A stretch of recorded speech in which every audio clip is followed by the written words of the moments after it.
Welcome. Today is Wednesday, May 15th, 2013, and you are watching the Weekly Report. My name is Creighton Jones, and joining me today are Benjamin Deniston of LaRouche's research team, The Basement, and Mr. Lyndon LaRouche himself. So we'll get started. So the Mars mission and mankind moving out into this territory is a question of mastering this whole region as a territory, and what's going to give mankind the ability to have influence and dominion over this whole domain. And it goes to the even more fundamental question of mankind's inherent necessity to progress. Every generation needs to progress. And with each successive generation, mankind can increase his creative control over the universe if we pursue the types of programs that develop that capability. And the understanding of Mars, as we've been discussing, is not just some gimmick of having somebody step foot on Mars and that's supposed to be this big victory for mankind. It's a question of mankind coming to control Mars, control the moon, control the whole inner solar system. And it's not a question of your biological presence. It's a question of the power of the human mind over this territory. And I don't even know if it's worth, it's almost not even worth mentioning, but it is getting a lot of media attention. But you have this joke, this facade out there, this Mars 1 mission, which is definitely laughable. It's also somewhat frightening. This thing's actually being promoted as some people think this is a serious option. But you have this, and to top it all off, it's a green program. You have this group of Dutch environmentalists who are now promoting this one-way Mars mission. The main guy running it has his background making windmills. He's a venture capitalist, has a background making windmills, and then he sold his windmill company to launch his whole Mars 1 program, which is a total joke. And he's saying, we can send people on a one-way mission. We'll land them there, and they'll just live out their lives there. And then they say, how are we going to fund it? Well, we'll make it a reality TV show. We'll broadcast it live on television, raise revenue from the advertising on television, and that's how we'll pay for the whole program. And the audience is, in fact, going to be the ones who pick the astronauts who go. Right. Yeah, and to top it all off, it's a popular opinion selection for which personalities you want to go watch and probably watch die. It's somewhat sadistic, really, but it's a total joke. So I mean, this is but it's a good expression of the exact opposite view, because it's saying it's a purely just gimmick. It's saying what matters is if we can put one person down, they step foot on Mars, and that's what matters. It's a totally biological, sense-perceptual conception. And it's totally inverted from what mankind really is, because mankind's progress is not biological. Mankind coming to become a species of the solar system is going to be a fundamental transformation in mankind's relationship to the universe.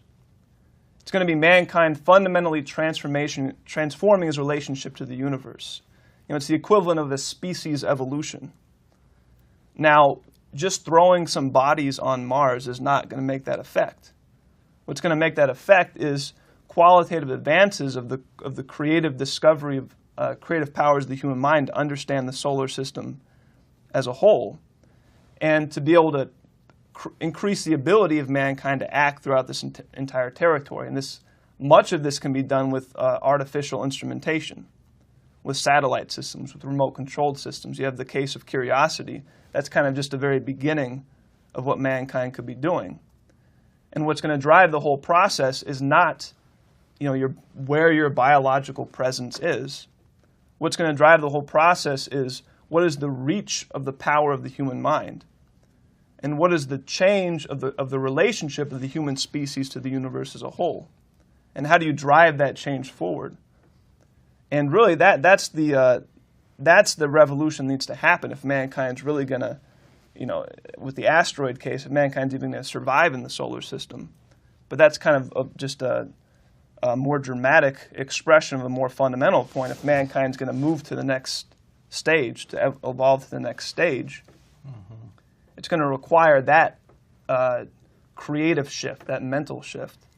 You know, much of the problem with the way these things are being discussed now is that it's all off the shelf. The idea is we're going to take off-the-shelf technology, off-the-shelf knowledge, and we're going to see, can we push this to the limit of Mars? And it really does reflect a lack of understanding of a couple of the principles that are involved in, for example, you brought up the idea of forecasting, right? Our inability to forecast these coming objects. Now, forecasting, as Mr. LaRouche knows, as we've seen in economics, the key to it is to understand the system as a whole.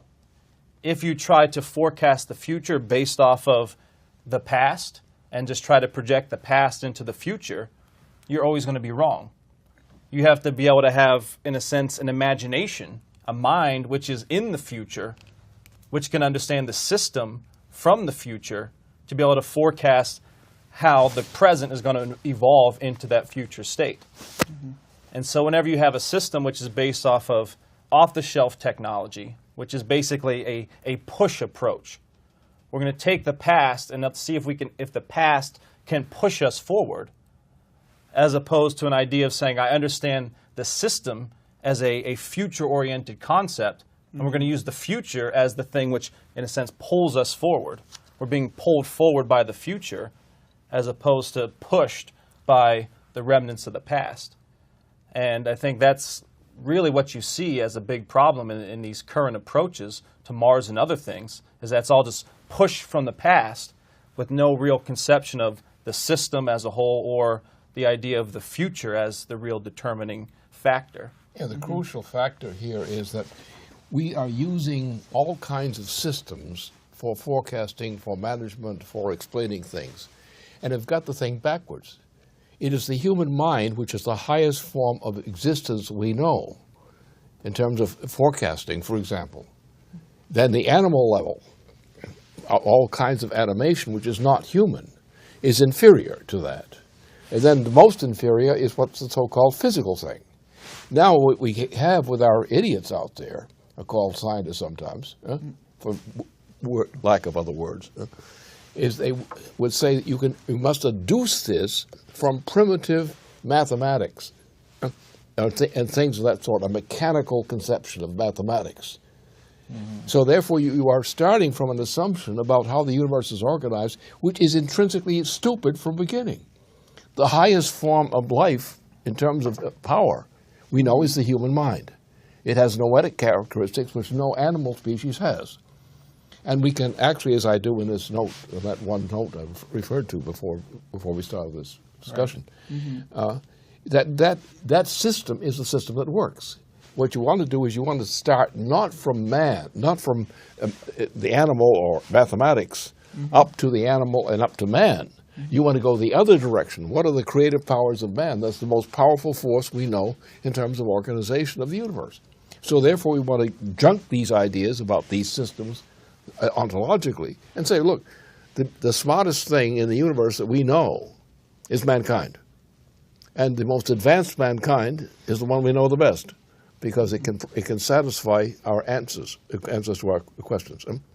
And that's where the problem lies, because we are presuming and have, under the influence of ancient times, we've imposed on man an animal characteristic and say everything is proved on the basis of animal-type experience. That's the only knowledge that's allowed. You must deduce from that animal experience. And that doesn't tell you anything, or it tells you false things. So now we have ontological assumptions based on this fallacy, when the fact of the matter is only mankind is noetically creative. That is, that only mankind has been shown to have been able to control the creation of a superior form of human knowledge. That is man's ability to control the solar system, which we're aiming at. We're trying to control and manage the solar system, because that's a big thing for safety for us. And therefore we want to study the noetic powers of the human mind, noetic powers which are specific only to the human mind, as far as we know so far. So all this other stuff which we're getting is junk. And my problem, which I'm working on, which the next couple of weeks or beyond, depends on how what my condition is, my health condition is. We'll get that clear. That's what I intend to make clear. Look at the obvious. What is the most powerful intellectual force in the universe, known to us, comprehended, is the human mind. The noetic powers of the human mind. Because they're not fixed powers, they're truly noetic because they are self-developing. And the self-developing noetic power of mankind is the only thing which accounts for anything. So we rely upon sense-perceptual devices, which is not a bad thing to do. It's nice to have, safety things like lights and things that you can see. All these things, they don't think for you, but they're useful, and you use them. But you use them. When they work, it's because you use them, or mankind used them. So the model for understanding the universe is mankind's mind. There's no other facility we know of or that we're in contact with which is giving us any information in that direction. And that's where we have to concentrate. Forget this thing of deducing things from simple elements, which is the customary at universities, schools, and so forth, mathematics as such. And none of these things explain anything. They don't explain music. They don't explain any kind of artistic composition. And they don't explain how the human mind works to make discoveries. Right. Only the human mind can do that. And therefore we have degraded man to say, you're only a thing. Your masters, the people who run things, they are going to tell you what to do. Right. When the object is to stimulate the development of the individual human mind into a noetic mode, that is a humanly noetic mode. Drama. We had this production of which was a failure. And it was a failure because they tried to simplify things and reduce it to non-human values, and take great dramas and try to present them as based on non-human conceptions of drama. Backward. It failed. It was a horrible failure by a very talented person. But he tried to apply this non-human approach, and that destroyed the performance of the drama entirely, the composition and delivery of it. So the problem is we do not realize that classical artistic composition, when properly appreciated, is the driving force of human ability to create. It is not working from the bottom up, it's working from the top down. Yeah. And man's mind is the top. So, yeah, I think we'll close up shop for the day, and we'll see everyone back here next week.